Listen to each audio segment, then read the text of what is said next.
Jokowi ya. Jokowi, Jokowi. Merah. Merah. Wah, kita ini dong. Kita itu yang biru-biru. SBY. Itu SBY itu. Longgar kan? Longgar ini. Itu SBY itu. Surya Paloh. Indonesia itu ya? Sini. Ada. Iya, ada. Orang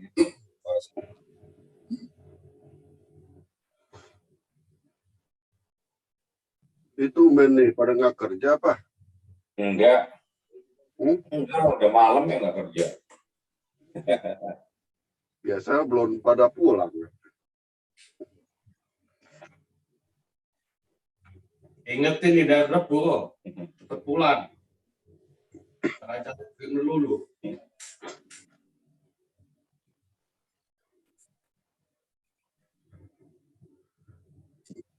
Vietnam nggak masuk berarti tapi Mungkin. Kemarin kan mau ngomong. Ayo sana yuk. Sana. Tersangka corona. Tony, sehat? Omikron. Omikron. Tony Omikron. Iya. Pulang ke Indonesia bukan Omikron. Ini Omikron tuh, Pastor, hati-hati. Hati-hati. 오늘 루카스 pasal 17.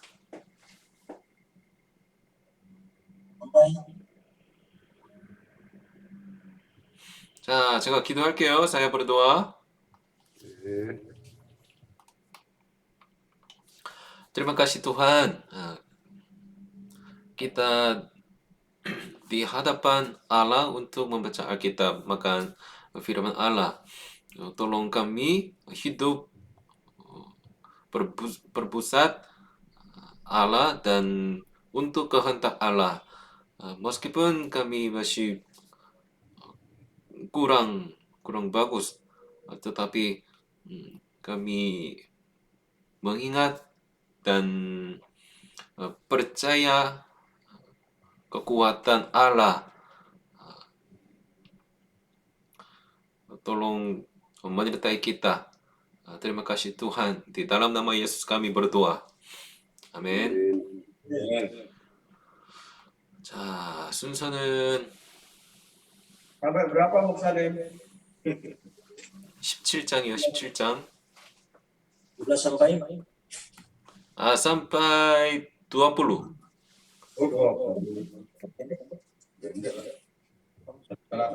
Lagi sehat, lagi sembuh. 4 pasal.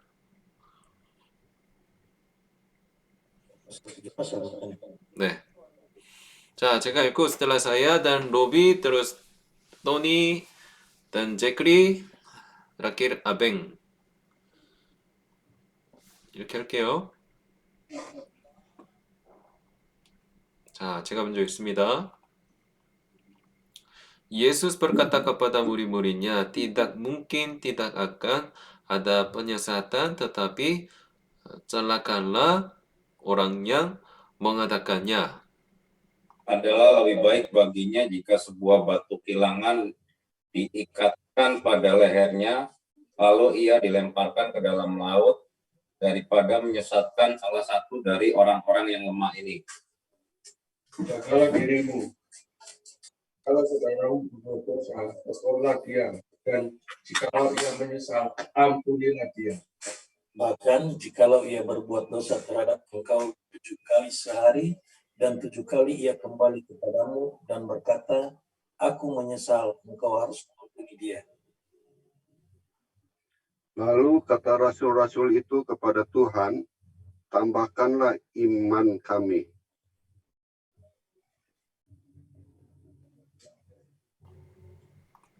Jawab Tuhan, kalau sekiranya kamu mempunyai iman sebesar biji sesawi saja, kamu dapat berkata kepada pohon ara ini, terbantulah engkau dan tertanamlah di dalam laut, dan ia akan taat kepadamu. Siapa di antara kamu yang mempunyai seorang hamba yang membajak atau mengembalakan ternak baginya, akan berkata kepada hamba itu, setelah ia pulang dari ladang, mari segera makan. Bukankah sebaiknya dia akan berkata kepada hamba itu, sediakanlah makananku, ikatlah pinggangmu dan layanilah aku sampai selesai aku makan dan minum, dan sesudah itu kau boleh makan dan minum. Maka ia berterima kasih kepada hamba itu, karena hamba itu telah melakukan yang ditugaskan kepadanya. Demikian jugalah kamu, apabila kamu telah melakukan segala sesuatu yang ditugaskan kepadamu, hendaklah kamu berkata, kami adalah hamba-hamba yang tidak berguna. Kami hanya melakukan apa yang kami harus lakukan. Dalam perjalanannya ke Yerusalem, Yesus menyusur perbatasan Samaria dan Galilea.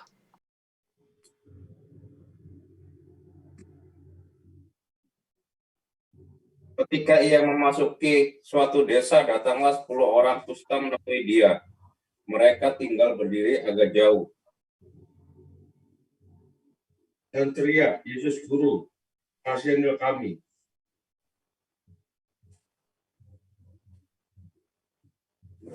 Lalu memandang mereka dan berkata, pergilah, perlihatkanlah dirimu kepada imam-imam, dan sementara mereka di tengah jalan mereka menjadi tahir. Seorang dari mereka, ketika melihat bahwa ia telah sembuh, kembali sambil memuliakan Allah dengan suara nyaring. Lalu tersungkur di depan kaki Yesus dan mengucap syukur kepadanya. Orang itu adalah seorang Samaria. Lalu Yesus berkata, bukankah ke-10 orang tadi semuanya telah menjadi tahir? Di manakah yang 9 orang itu? Tidak adakah di antara mereka yang kembali untuk memuliakan Allah selain daripada orang asli? Lalu ia berkata kepada orang itu, berdirilah dan pergilah. Imanmu telah menyelamatkan engkau. Atas pertanyaan orang-orang Farisi, apabila kerajaan Allah akan datang, Yesus menjawab katanya, kerajaan Allah datang tanpa tanda-tanda lahiriah.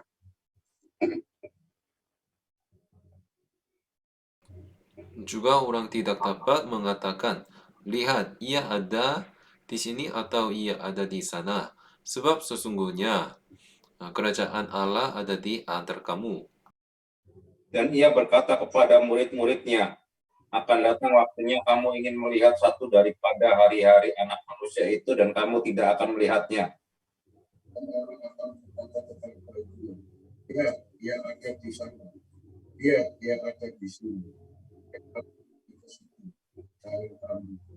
Tony suaranya nggak ada.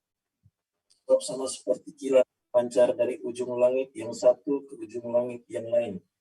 Demikian pula lah kelak halnya Anak Manusia pada hari kedatangannya.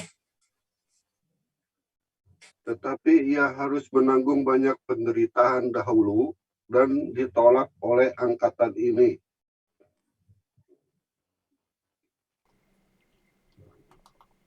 Dan sama seperti terjadi pada zaman Nuh, demikian pula halnya kelak pada hari-hari Anak Manusia. Mereka makan dan minum, mereka kawin dan dikawinkan, sampai kepada hari Nuh masuk ke dalam bahtera. Lalu datanglah air bah dan membinasakan mereka semua. Demikian juga seperti yang terjadi di zaman mereka makan dan minum.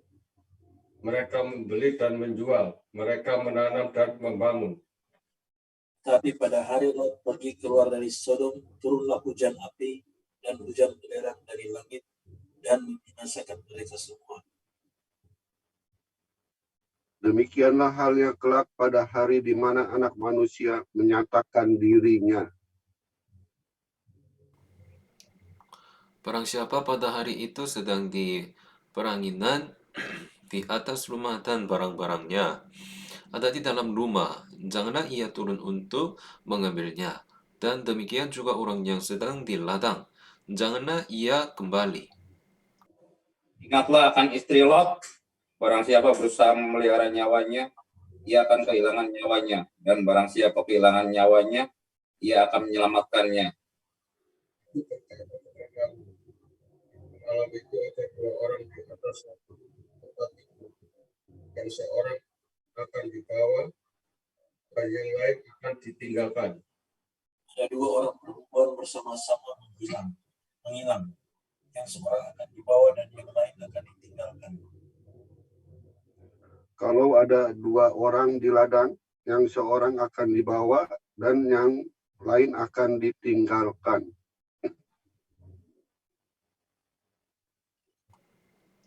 Kata mereka kepada Yesus, "Di mana Tuhan?" Katanya kepada mereka, "Di mana ada mayat, di situ berkerumun burung nasar." Amin. Pasal 18. Pasal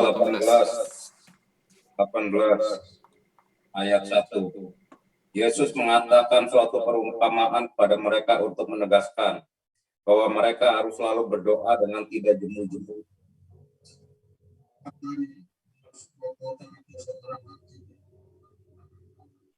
Tidak mengamati seorang pun. Dan di kota itu ada seorang janda yang selalu datang kepada hakim itu dan berkata, "Belalah aku terhadap lawanku." Beberapa waktu lamanya hakim itu menolak, tetapi kemudian ia berkata dalam hatinya, walaupun aku tidak takut akan Allah dan tidak menghormati seorang pun. Namun karena janda ini menyusahkan aku, baiklah aku membenarkan dia, supaya jangan terus saja ia datang dan akhirnya menyerang aku. Kata Tuhan, camkanlah apa yang dikatakan hakim yang lalim itu. Tidakkah Allah akan membenarkan orang-orang pilihannya yang siang malam berseru kepadanya, dan adakah ia mengulur-ulur waktu sebelum menolong mereka?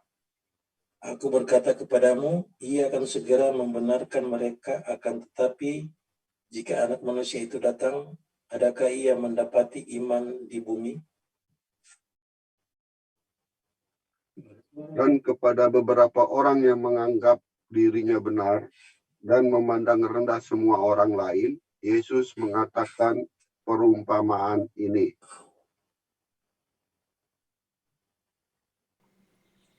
Ada dua orang pergi ke bait Allah untuk berdoa.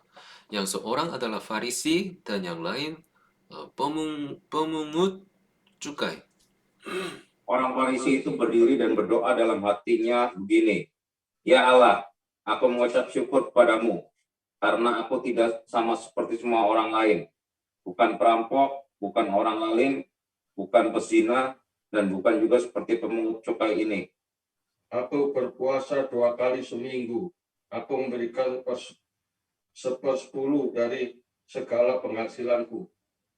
Tetapi pemungut cukai itu berdiri jauh-jauh, bahkan ia tidak berani menengadah ke langit, melainkan ia memukul diri dan berkata, "Ya Allah, kasihanilah aku orang berdosa ini." Aku berkata kepadamu, orang ini pulang ke rumahnya sebagai orang yang dibenarkan Allah, dan orang lain tidak. Sebab barang siapa meninggikan diri, ia akan direndahkan. Dan barang siapa merendahkan diri, ia akan ditinggikan.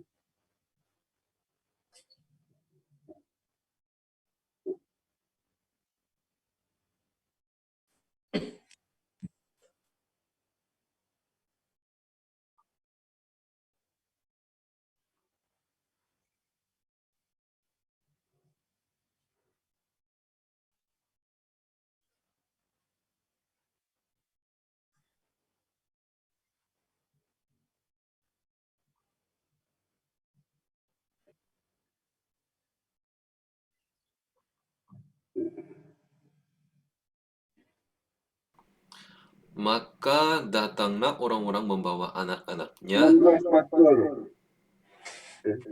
Oh iya, 15 15 benar. 맞아요. 네.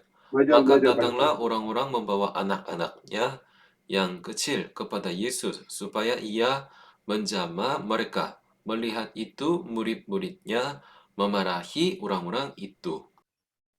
Tapi Yesus memanggil mereka dan berkata, biarkanlah anak-anak itu datang kepadaku, dan jangan kamu menghalang-halangi mereka, sebab orang-orang yang seperti itulah yang mempunyai kerajaan Allah.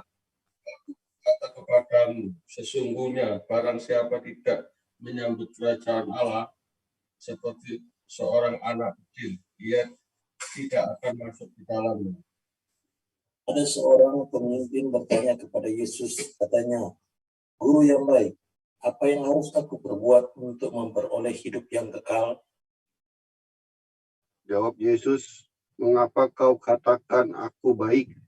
Tak seorang pun yang baik selain daripada Allah saja.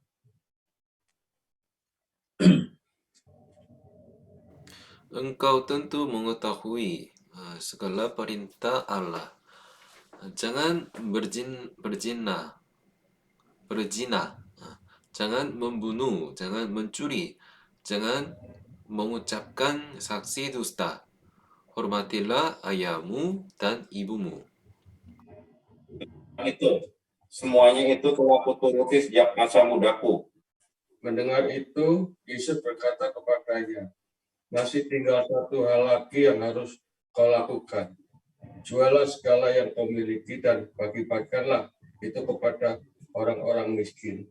Maka engkau akan beroleh harta di surga. Kemudian datanglah kemari dan ikutlah aku. Ketika orang itu mendengar perkataan itu, ia menjadi amat sedih, sebab ia sangat kaya.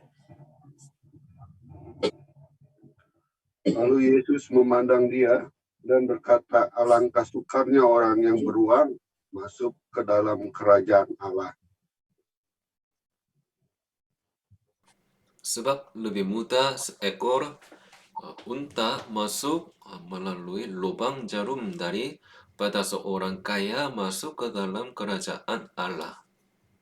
Dan mereka yang mendengar itu berkata, jika demikian siapakah yang dapat diselamatkan? Kata Yesus, apa yang tidak mungkin bagi manusia, mungkin bagi Allah. Petrus berkata, kami ini telah meninggalkan segala kepunyaan kami dan mengikut Engkau. Kata Yesus kepada mereka, aku berkata kepadamu, sesungguhnya setiap orang yang karena kerajaan Allah meninggalkan rumahnya, istrinya atau saudaranya, orang tuanya atau anak-anaknya, akan menerima kembali lipat ganda pada masa ini juga, dan pada zaman yang akan datang ia akan menerima hidup yang kekal.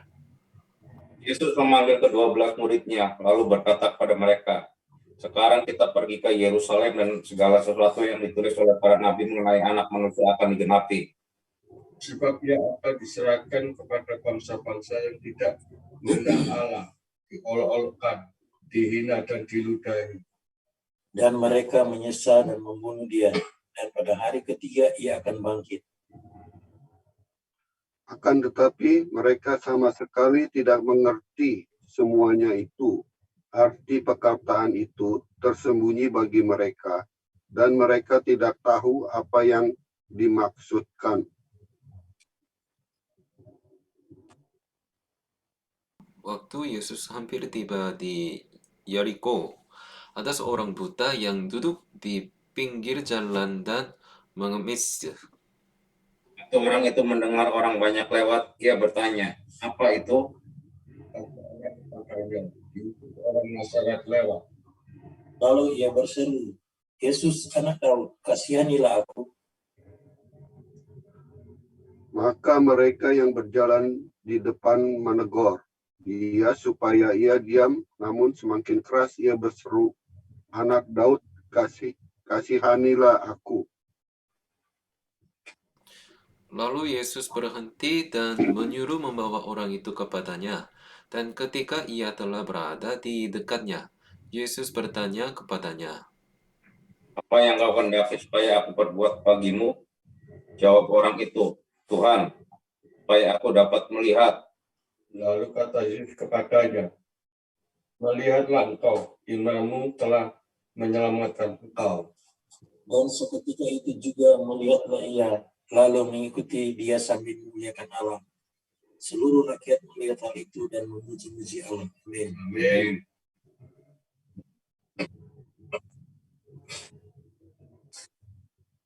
Yesus masuk ke kota Yeriko dan berjalan terus melintasi kota itu.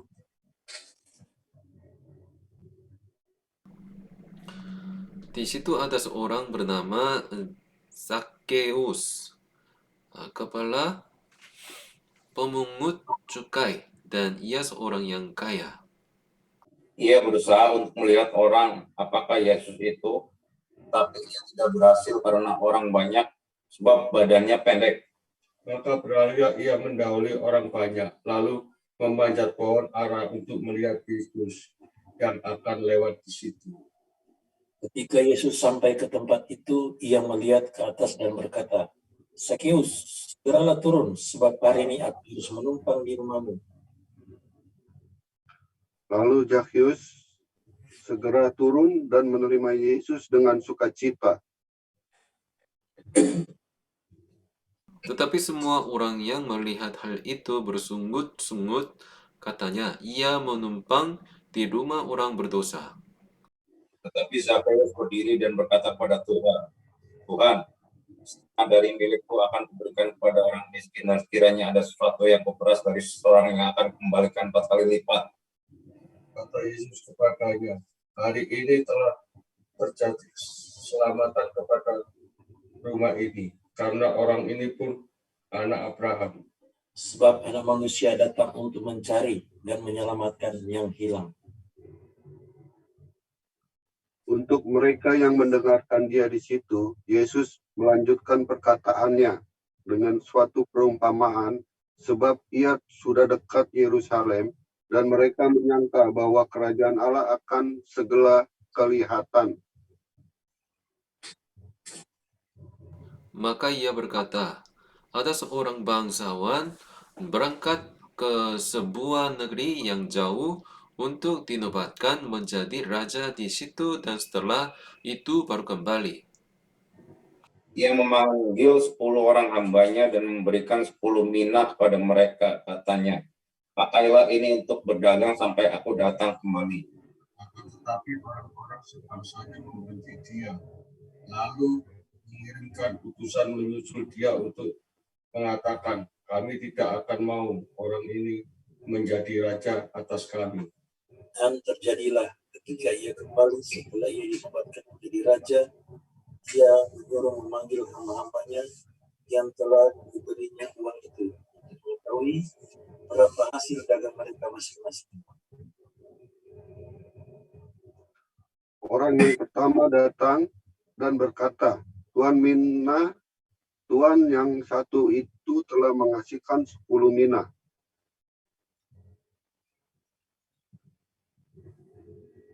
Orang itu, baik sekali perbuatanmu itu.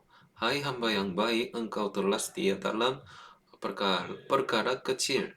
Karena itu terimalah kekuasaan atas 10 kota. Datanglah yang kedua dan berkata, mina Tuhan telah menghasilkan 5 mina. Katanya kepada orang itu, dan kau kuasailah 5 kota. Dan hamba yang ketiga datang dan berkata, Tuan, inilah mina Tuan, aku telah menyimpannya dalam sapu tangan. Sebab aku takut akan Tuan, karena Tuan adalah manusia yang keras.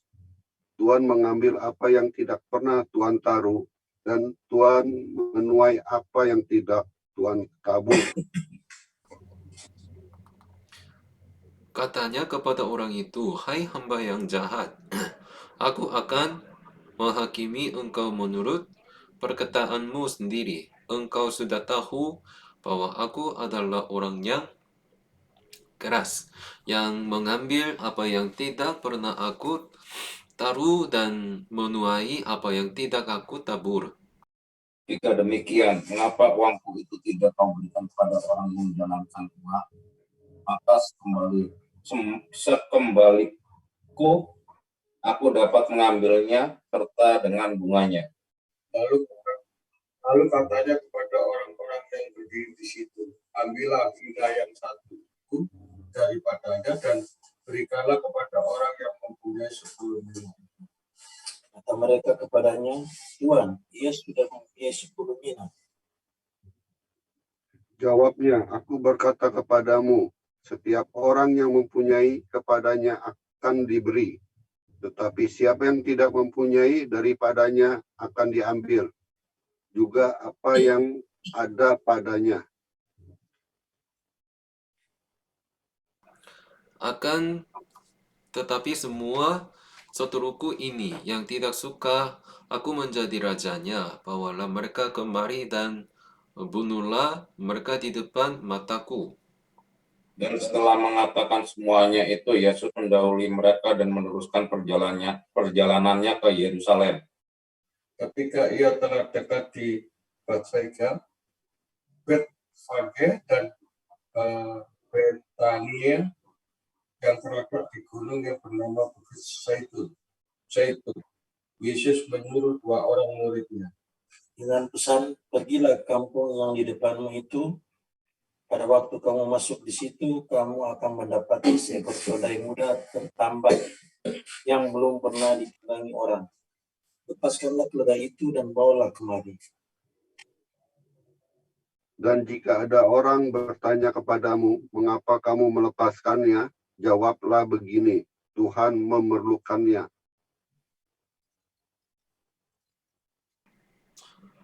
Lalu pergilah mereka yang disuruh itu, dan mereka mendapati segala sesuatu seperti yang telah dikatakan Yesus. Ketika mereka melepaskan keledai itu, berkatalah orang yang mempunyai keledai itu, mengapa kamu melepaskan keledai itu? Kata mereka, Tuhan memerlukannya. Mereka membawa keledai itu ke Yesus, lalu mengalasinya dengan pakaian mereka dan menolong Yesus naik ke atasnya. Dan sementara Yesus mengendarai keledai itu, mereka menghamparkan pakaiannya di jalan. Ketika ia dekat Yerusalem di tempat jalan menurun dari Bukit Zaitun, mulailah semua murid yang mengiringi dia bergembira dan memuji Allah dengan suara nyaring oleh karena segala mujizat yang telah mereka lihat. Kata mereka, diberkatilah dia yang datang sebagai Raja dalam nama Tuhan, damai sejahtera di sorga dan kemudian di tempat yang maha tinggi. Beberapa orang Farisi yang turut dengan orang banyak itu berkata kepada Yesus, Guru, tegurlah murid-muridmu. Jawabnya, aku berkata kepadamu, jika mereka ini diam, maka batu ini akan berteriak. Dan ketika Yesus telah dekat dan melihat kota itu, ia menangisinya.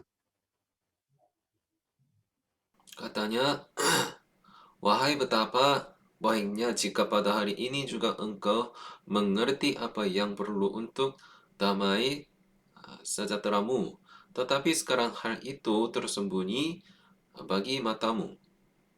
Sebab akan datang harinya, bahwa musuhmu akan mengelilingi engkau dengan kubu, lalu mengepung engkau dan menghimpit engkau dari segala jurusan.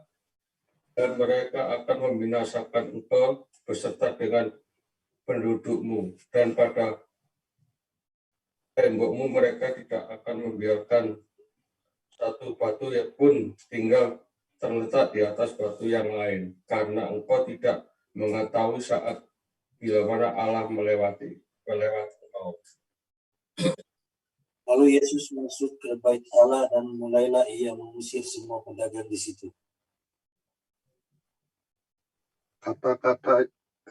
Katanya kepada mereka, ada tertulis, rumahku adalah rumah doa, tetapi kamu menjadikannya sarang penyamun.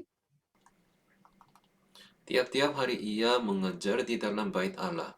Imam-imam kepala dan ahli-ahli Taurat serta orang-orang terkemuka dari bangsa Israel berusaha untuk membinasakan dia. Mereka tidak tahu bagaimana harus melakukannya, sebab seluruh rakyat terikat kepadanya dan ingin mendengarkan dia. Amin. Pasal 20, ayat 1. Pada suatu hari ketika Yesus mendengar orang banyak di bait Allah dan memberitakan Injil, datanglah imam-imam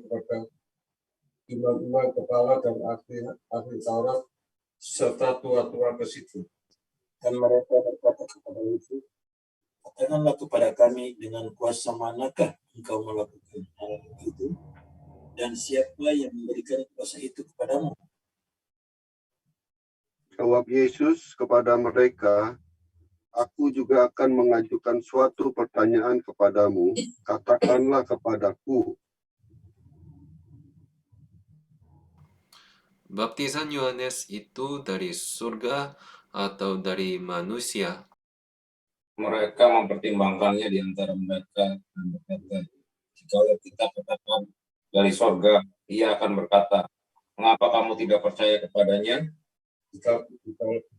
Jikalau kita katakan dari manusia, seluruh rakyat akan melempari kita dengan batu, sebab mereka yakin bahwa Yohanes adalah seorang nabi.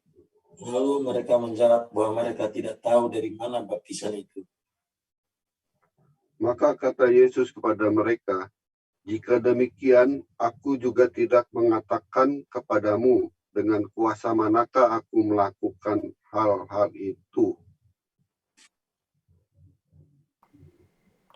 Lalu Yesus mengatakan perumpamaan ini kepada orang banyak.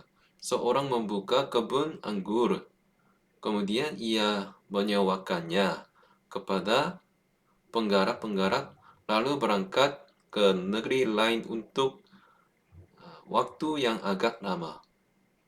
Dan ketika sudah tiba musimnya, ia menyuruh seorang hamba kepada penggarap-penggarap itu supaya mereka menyerahkan sebagian dari hasil kebun anggur itu kepadanya. Tetapi penggarap-penggarap itu memukul hamba itu dan menyuruhnya pulang dengan tangan hampa. Sesudah itu, ia menyuruh seorang hamba yang lain, tetapi hamba itu juga dipukul dan dimalukan oleh mereka, lalu disuruh pulang dengan tangan hampa. Selanjutnya ia menyuruh hamba yang ketiga, tetapi orang itu juga dilukai oleh mereka, lalu dilemparkan keluar kebun itu. Maka kata tuan kebun anggur itu, apakah yang harus kuperbuat? Aku akan menyuruh anakku yang kekasih, tentu ia mereka segani. Tetapi ketika penggarap-penggarap itu melihat anaknya itu, mereka berunding, katanya ia adalah ahli waris. Mari kita bunuh dia, supaya warisan ini menjadi milik kita. Lalu mereka melemparkan dia keluar kebun anggur itu dan membunuhnya. Sekarang apa yang akan dilakukan oleh tuan kebun anggur itu dengan mereka? Ia akan datang dan membinasakan penggarap-penggarap itu dan mempercayakan kebun anggur itu kepada orang-orang lain. Mendengar itu, mereka berkata, sekali-sekali jangan. Tetapi Yesus memandang mereka dan berkata, jika demikian, apakah arti nats ini? Batu yang dibuang oleh tukang-tukang bangunan telah menjadi batu penjuru. Barang siapa jatuh ke atas batu itu, ia akan hancur. Dan barang siapa ditimpa batu itu, ia akan remuk. Lalu ahli-ahli Taurat dan imam-imam kepala berusaha menangkap dia pada saat itu juga, sebab mereka tahu bahwa merekalah yang dimaksudkannya dengan perumpamaan itu. Tetapi mereka takut kepada orang banyak. Ahli-ahli Taurat dan imam-imam kepala mengamati Yesus. Mereka menyuruh kepadanya mata-mata yang berlaku seolah-olah orang jujur, supaya mereka dapat menjeratnya dengan suatu pertanyaan dan menyerahkannya kepada wewenang dan kuasa wali negeri. Orang-orang itu mengajukan pertanyaan ini kepadanya, Guru, kami tahu bahwa segala perkataan dan pengajaranmu benar dan engkau tidak mencari muka, melainkan dengan jujur mengajar jalan Allah. Kami diperbolehkan membayar pajak kepada Kaisar atau tidak? Tetapi Yesus mengetahui maksud mereka yang licik itu, lalu berkata kepada mereka, Tunjukkanlah kepadaku suatu dinar. Gambar dan tulisan siapakah ada padanya? Jawab mereka, gambar dan tulisan Kaisar. Lalu kata Yesus kepada mereka, kalau begitu berikanlah kepada Kaisar apa yang wajib kamu berikan kepada Kaisar, dan kepada Allah apa yang wajib kamu berikan kepada Allah. Dan mereka tidak dapat menjerat dia dalam perkataannya di depan orang banyak. Mereka heran akan jawabnya itu dan mereka diam. Maka datanglah kepada Yesus beberapa orang Saduki yang tidak mengakui adanya kebangkitan. Mereka bertanya kepadanya, Guru, Musa menuliskan perintah ini untuk kita. Jika seorang yang mempunyai saudara laki-laki mati, sedang istrinya masih ada, tetapi ia tidak meninggalkan anak, saudaranya harus kawin dengan istrinya itu dan membangkitkan keturunan bagi saudaranya itu. Adalah 7 orang bersaudara. Yang pertama kawin dengan seorang perempuan lalu mati dengan tidak meninggalkan anak. Lalu perempuan itu dikawini oleh yang kedua, Dan oleh yang ketiga, dan demikianlah berturut-turut oleh ketujuh saudara itu. Mereka semuanya mati dengan tidak meninggalkan anak. akhirnya perempuan itu pun mati. Bagaimana sekarang dengan perempuan itu? Siapakah di antara orang-orang itu yang menjadi suaminya pada hari kebangkitan? Sebab ketujuhnya telah beristrikan dia. Jawab Yesus kepada mereka, orang-orang dunia ini kawin dan dikawinkan.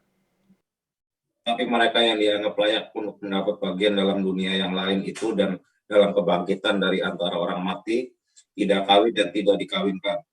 Sebab mereka tidak dapat mati lagi. Mereka sama seperti malaikat-malaikat dan mereka adalah anak-anak Allah. Karena mereka telah dibangkitkan. Tentang bangkitnya orang-orang mati, Musa telah memberitahukannya dalam nas tentang Semak Duri, di mana Tuhan disebut Allah Abraham, Allah Ishak, dan Allah Yakub. Dia bukan Allah orang mati, melainkan Allah orang hidup, sebab di hadapan dia semua orang hidup. Mendengar itu beberapa ahli Taurat berkata, Guru, jawabmu itu tepat sekali. Sebab mereka tidak berani lagi menanyakan apa-apa kepada Yesus. Tapi Yesus berkata kepada mereka, bagaimana orang dapat mengatakan bahwa Mesias adalah anak Daud? Sebab Daud sendiri berkata dalam kitab Mazmur, Tuhan telah berfirman kepada Tuanku, duduklah di sebelah kananku, Sampai kubuat musuh-musuhmu menjadi tumpuan kakimu. Jadi Daud menyebut dia tuannya. Bagaimana mungkin ia anaknya pula?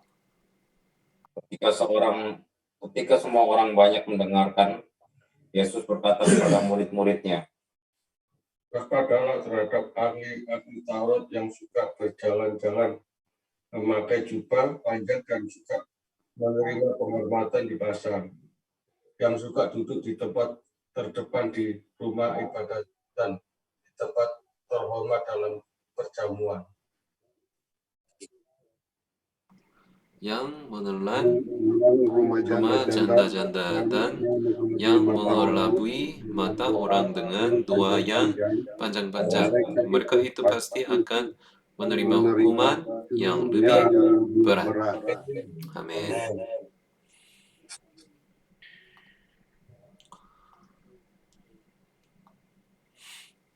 자, 오늘 수고하셨어요. Semua sehat? Amin. Saya masih kurang sehat. 이거 뭐야? 수아라냐 조금 tidak baik. Masih parau. 예, 이렇게 아주 이렇게 딱 막혀 있어요. Cukup misalnya. 예. Tolong berdoa banyak. Iya. Amin, amin. Amin. 제크리 로비 지금 sekarang di mana kerja? Saya belum kerja, Ustaz. belum kerja. Ya. 알루미늄 거기 이제 안 가요? tidak bekerja? Jikri tidak mau kerja, Pastor, udah banyak uang. Oh, orang kaya. Saya di ini kantor di pabrik apa? Sober ya? Shockbreaker. Shockbreaker ya? Di mana? Yongjin. 영진 어디예요? 영진 di mana?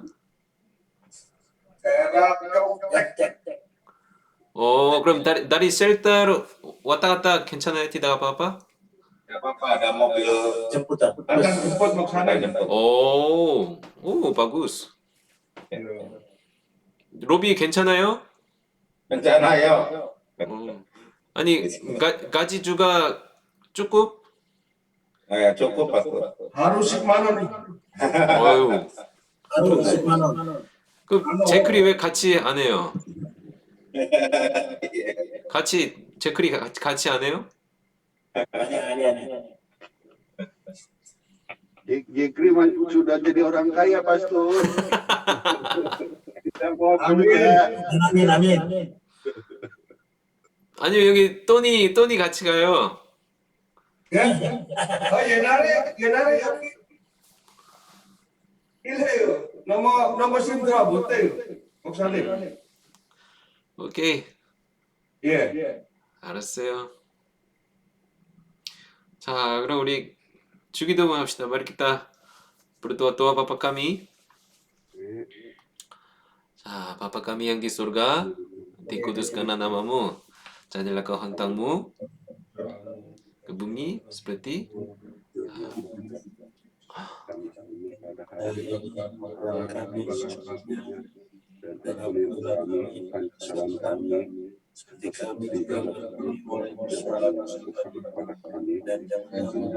dan janganlah membawa kami pencobaan.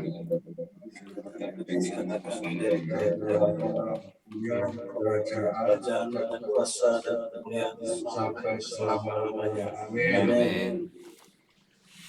자, 수고하셨어요. Selamat malam. Hati-hati. Ya, memberkati. dapat salam dari Desi Moksarin. 네, 내일 데시 만나요. besok mau ketemu 데시. Iya, apa itu nasional? 네. 수고했어요.